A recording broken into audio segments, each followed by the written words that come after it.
नमस्कार। सदा सफल हनुमान, जिंदगी में कभी भी फेल न होने वाले हनुमान और वानर से भगवान बन जाने वाले हनुमान। मित्रों, हनुमान में बहुत से गुण थे, ढेर सारे, लेकिन जो सबसे बड़ा जो उनमें गुण था, जिसको बहुत बड़े गुणों में से आप एक मान सकते हैं, वह थी उनकी अभयता, निर्भयता, निडरता। वे डरते नहीं थे। डरते नहीं थे का मतलब ये नहीं है कि वे किसी भी अच्छे और बुरे से नहीं डरते थे। डरने का मतलब है कि जहां भी जरूरत होती थी वे अपनी पूरी तरह से निर्भयता का परिचय देते थे। उन्होंने इस बात को सिद्ध किया है मित्रों कि जिंदगी में सफलता कभी भी सुविधा और साधनों के मोहताज नहीं हुआ करती। साहस एक ऐसा बड़ा गुण है कि अगर वह नहीं है तो शेष सारे गुण बेकार हो जाते हैं, और ये हम हनुमान जी में शुरू से लेकर के आखिरी तक देखते हैं।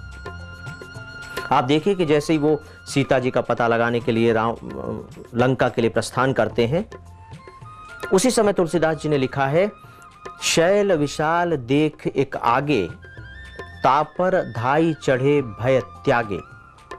मैं थोड़ा सा आपका ध्यान इस बात की ओर आकर्षित करना चाहूंगा कि तुलसीदास जी ने धाई चढ़े शब्द का क्यों इस्तेमाल किया। उन्हें सामने एक बहुत विशाल पर्वत दिखाई दिया, शैल विशाल देख एक आगे, इसके बाद लिखते तापर धाई चढ़े भय त्यागे। आप थोड़ी देर के लिए कल्पना कीजिए कि अगर हमारे साथ ऐसा हो तो हम क्या करेंगे। पहले तो विशाल पर्वत को देख करके हम निराश हो जाएंगे, हमारे पैर कांपने लगेंगे। अगर हम अब तक तेजी से चल रहे थे तो हम धीरे धीरे चलने लगेंगे। तुलसीदास जी ने हनुमान जी के बारे में लिखा है, तापर धाई। पहली बात तो यह है कि उस पर वो दौड़ कर चढ़े, मतलब उनके पैरों में जरा भी शिथिलता नहीं आई, जरा भी डरे नहीं, और उससे भी बड़ी बात कि वो घबराए नहीं। तापर धाई चढ़े। अगर हनुमान जी चाहते तो क्या आपको नहीं लगता है कि उस पर्वत को भी वे उड़कर पार कर सकते थे?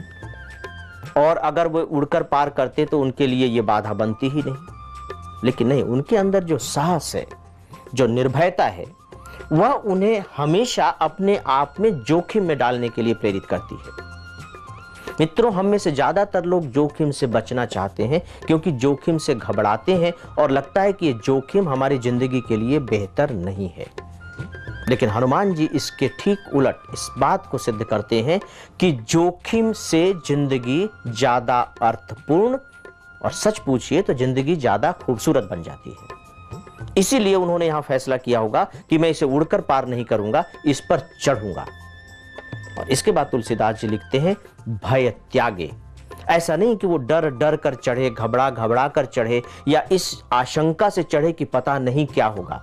जब वो चढ़े तो ऐसा लग रहा था उनके चलने में, उनको देखने से, कि उन्होंने बिल्कुल भय का त्याग ही कर दिया है, उनमें भय है ही नहीं। और ये एक जगह की बात नहीं है, तुलसीदास जी ने जगह जगह उनके इस भय रहित मन को रेखांकित किया है, अंडरलाइन किया है। इसका मतलब है कि तुलसीदास जी बार बार जोर देकर हमें बताना चाहते हैं कि जिंदगी कैसे आगे बढ़ती है।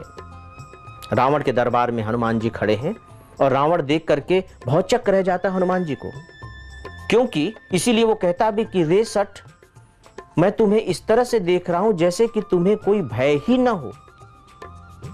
और दूसरे जो हनुमान जी को उस तरह से खड़ा देखते हैं तो कहते हैं, जिमी अहिगन महु गरुण असंका।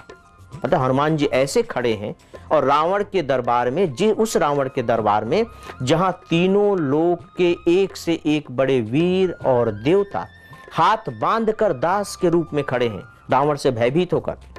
और ऐसे शक्तिशाली रावण के दरबार में हनुमान जी ऐसे खड़े हैं मानो कि सर्पों के राजाओं के बीच में गरुण बिल्कुल असंक होकर के खड़ा हो। उसे किसी बात की चिंता ही नहीं है, डर ही नहीं है, परवाह ही नहीं है, क्योंकि वो जानता है कि ये मेरा कुछ नहीं बिगाड़ सकते।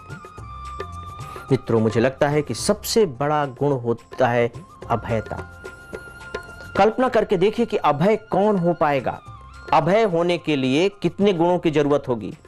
आप सही काम करने वाले हो, आप में शक्ति हो, आप में काम की समझ हो, कार्य के प्रति निष्ठा हो, आपका उद्देश्य महान हो, तब जाकर के वाकई में निर्भयता आती है। उदंडता नहीं, निर्भयता, अंदर की निर्भयता। और हनुमान जी इसके साकार रूप दिखाई देते हैं। हमें भी दोस्तों यही कोशिश करनी चाहिए कि कैसे हम इस निर्भयता, इस अभयता के तत्व को ज़्यादा से ज़्यादा अपने अंदर शामिल करें। तो मित्रों, आज बस इतना ही।